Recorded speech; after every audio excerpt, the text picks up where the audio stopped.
Harapannya Mas Gibran dan Pak Wamen sebagai user, sebagai pemimpin ini yang ditunggu-tunggu. Gibran blunder, lagi ditanya pertanyaan mudah, malah lempar mic. Assalamualaikum warahmatullahi wabarakatuh. Sobat RJ semuanya, kalian pernah nggak sih denger istilah buah jatuh nggak jauh dari pohonnya? Nah, kayaknya hal ini cocok banget buat menggambarkan momen terbaru dari Gibran Raka Buming Raka, wakil presiden kita yang baru. Masih anget nih, pas dia belusukan ke proyek MRT Jakarta Fase 2 Selatan Utara, yaitu pada Senin 21 Oktober 2024 kemarin. Gibran malah menjadi sorotan, bukan karena belusukannya, tapi karena loading lamanya jawaban Gibran yang ujung-ujungnya melemparkan mic-nya ke wamen di sebelahnya. Ceritanya gini sob, habis masuk terowongan MRT untuk meninjau proyek, Gibran langsung diserbu oleh wartawan. Pertanyaan wartawan sebenarnya simpel. Harapan ke depan apa Pak? Ya ampun, pertanyaan super ringan seperti ini saja Gibran sangat sulit menjawabnya. harapannya Mas Gibran dan Pak Wamen sebagai user, sebagai pemimpin ini yang ditunggu-tunggu. Seolah-olah Gibran tidak ada bahan yang bisa dijadikan dirinya untuk argumen atau sedikit memberi pencerahan. Padahal sebenarnya Gibran bisa saja menjawab dengan kalimat template yang simpel. Ya, saya berharap semoga proyek ini cepat selesai dan bisa mengurangi kemacetan di Jakarta. Gitu loh Bran, gampang kan? Tapi ternyata alih-alih jawab sendiri, Gibran malah kasih mikrofon ke wakil menterinya buat menjawab pertanyaan simpel dari media. Ini Pak Wamen kan sebagai user, kata Gibran. Lempar mic gitu loh. Tak ayal, netizen pun langsung rame di media sosial ngeguyonin si Gibran. Ada yang bilang kayak bapaknya, ada juga yang bilang ini Mulyono versi 2.0 yang ngingetin kita sama gaya Jokowi yang dulu sering nyungging senyum, tapi jawabannya sering bikin wartawan bingung. Ya nggak tahu, tanya yang mau tanya saya. Sudah tapi belum. Sudah tapi belum. Sobat RJ semuanya, di sini nggak sedikit yang rasa gemes sama kejadian ini. Warganet langsung nyindir, jawaban template saja kan bisa Wapres, sekedar semoga lancar dan mengurai kemacetan, kan simple. Nah ini nih yang bikin netizen makin heboh. Gimana sih, masa wakil presiden yang baru saja dilantik aja nggak bisa ngejawab pertanyaan simpel dari wartawan? Padahal harapan besar dari proyek ini buat rakyat Jakarta. Dan yang lebih seru lagi, nama Fufafa yang sempat viral balik lagi saat ini menjadi gunjingan di Twitter. Netizen pun langsung menghubungkan gaya Gibran tersebut dengan akun Fufafa.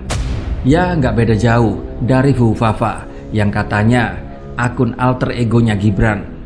Bayangin sob, ini bukan sekedar jawaban lempar mic, tapi lempar meme juga. Dan bagi yang belum tahu tentang Fufafa, itu akun media sosial yang dulu pernah viral karena ngeluarin banyak kritikan pedas.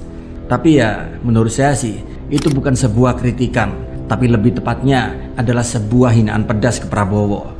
Dan satu teori yang lagi ngetrend di netizen, Fufafa itu disinyalir adalah Gibran. Bukti-buktinya sih udah lumayan bikin netizen percaya, karena ada cerita akun Raka Genarli yang gak bisa diakses. Dan kebetulan akun Cilipari juga gak bisa login ke akun yang sama. Makin aneh kan? Bukan cuma warganet yang suka gosip ini, pemerintah juga sudah ikut campur. Kominfo bahkan sampai turun tangan jadi garda terdepan Gibran untuk menepis isu ini yang katanya itu akun belum tahu milik siapa, masih diselidiki. Tapi yang pasti akun tersebut bukan milik Gibran. Sobat RJ semuanya, ini nih yang bikin kita semua gelisah sekaligus ketawa. Gibran kayak ngulang lagi gaya bapaknya, yaitu Jokowi. Bedanya kalau Jokowi dulu awalnya dieluk-elukan karena sering belusukan ke gorong-gorong, sekarang Gibran malah kena semprit netizen karena kelihatan gak siap dalam menjawab pertanyaan simpel dari wartawan. Di sini saya jadi teringat akan sebuah hadis sahih. Rasulullah SAW pernah mengatakan, apabila suatu urusan diserahkan kepada bukan ahlinya, maka tunggulah saat kehancurannya. Hadis riwayat Bukhari. Hadis ini semakin membuat kita merasa was-was. Indonesia ini adalah sebuah negara yang besar. Ada sekitar 270 juta manusia di dalamnya. Dan bagaimana nasib bangsa ini ke depan ketika negeri yang kita cintai ini dipimpin oleh orang yang kurang literasi? Memang dalam politik, terutama ketika menjabat posisi setinggi wakil presiden, publik akan selalu menyoroti setiap tindakan dan ucapan. Di sini nggak ada lagi ruang buat menjawab seenaknya atau lempar tanggung jawab. Apalagi kita tahu proyek MRT ini penting banget buat ngurangi macet Jakarta. Tapi masa harapan soal itu saja dilempar ke wakil menterinya. Nah, ngomongin soal MRT sob, sebenarnya harapan besar ada di proyek ini. MRT fase 2 Selatan Utara ini dijadwalkan selesai pada tahun 2027. Dan di sini diharapkan pembangunan proyek ini bisa menekan angka kemacetan di Jakarta yang sudah bikin kepala kita pusing. Data dari Bappenas di sini menunjukkan kemacetan di Jakarta itu bikin kerugian ekonomi sekitar 100 triliun rupiah per tahun. Jadi kebayangkan betapa pentingnya proyek ini. Tapi gimana kalau pejabat tinggi yang punya kuasa besar malah kelihatan bingung seperti orang yang sangat minim pengalaman? Apalagi diberi tanggung jawab soal proyek ini. Ngeri sob. Gibran sudah dipercaya menduduki posisi wakil presiden. Kalau tiap kali ditanya wartawan cuma lempar mic ke orang lain. Gimana nasib kebijakannya ke depan?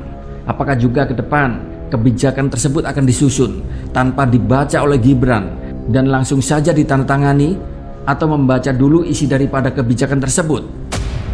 Seperti yang dulu juga pernah dilakukan oleh Jokowi. Jujur saja, di sini saya sangat pesimis negeri ini bisa maju bila dipimpin oleh orang yang kurang literasi atau kurang wawasan. Yang seperti tempo hari, ibu-ibu hamil mau dikasih asam sulfat agar bayi dalam kandungannya bisa sehat dan terhindar dari gizi buruk. Nanti kalau sudah menikah, sudah hamil, harus dicek iodium, asam sulfat ini memenuhi enggak. Sobat RJ, kita sebagai masyarakat harus tetap kritis dan perhatian sama kinerja para pemimpin kita. Jangan cepat terbuai sama pencitraan, belusukan, atau gaya merakyat yang kelihatannya baik di depan kamera, tapi sama sekali nggak substantif. Ingat ya sob, posisi wakil presiden bukan cuma untuk senyum di depan kamera, atau bukan sekedar untuk bisa lempar mic. Kita butuh seorang pemimpin yang penuh tanggung jawab, bisa menjawab segala tantangan ke depan, agar bisa membawa perubahan nyata buat masyarakat. Jangan cuma kita terus-terusan cuma dapat jawaban template yang kosong isinya. Jangan pula kita terlalu cepat mengagungkan pemimpin yang kita pilih tanpa mengkritisi kinerjanya. Apalagi kalau pemimpin tersebut cenderung menyerahkan urusan penting ke orang lain. Di sini kita perlu memastikan mereka benar-benar bekerja, bukan sekedar tampil gaya atau sekedar pencitraan seperti yang sudah-sudah. Karena dulu kita pernah dipimpin oleh seorang pemimpin yang penuh akan pencitraan belaka. Janji ini, janji itu, tapi semua serba kebalikannya. Kalian masih ingat nggak dengan janji Presiden Jokowi di sektor ekonomi? Ini nih beberapa di antaranya. Menggenjot pertumbuhan ekonomi, menurunkan angka kemiskinan, mengurangi jumlah pengangguran, hingga meminimalisir hutang luar negeri. Tapi, realita hari ini berkata lain. Ibarat peribahasa, jauh panggang dari api. Artinya, apa yang terjadi hari ini justru bertolak belakang dengan apa yang dijanjikan, sehingga membuat ekonomi Indonesia dikatakan sedang tidak baik-baik saja di dua periode kepemimpinan Presiden Jokowi sejak 2014 hingga 2024. Nah, Sobat RJ semuanya, gimana menurut kalian melihat fenomena ini? Apakah di sini berarti Gibran memang benar-benar belum cukup umur, belum cukup literasi dan pendidikan, tapi begitu dipaksakan untuk mendampingi Prabowo? Dan bagaimana nasib bangsa ini ke depan ketika seorang pilot yang kita harapkan bisa menyupir pesawat yang kita tumpangi bersama ini tidak mengerti mengemudikan pesawat? Tulis ya komentar kalian di bawah. Jangan lupa juga untuk like, share, dan subscribe, biar Sobat Rakyat Jelata semuanya nggak ketinggalan video-video menarik lainnya. Terima kasih sudah menonton. Wassalamualaikum warahmatullahi wabarakatuh.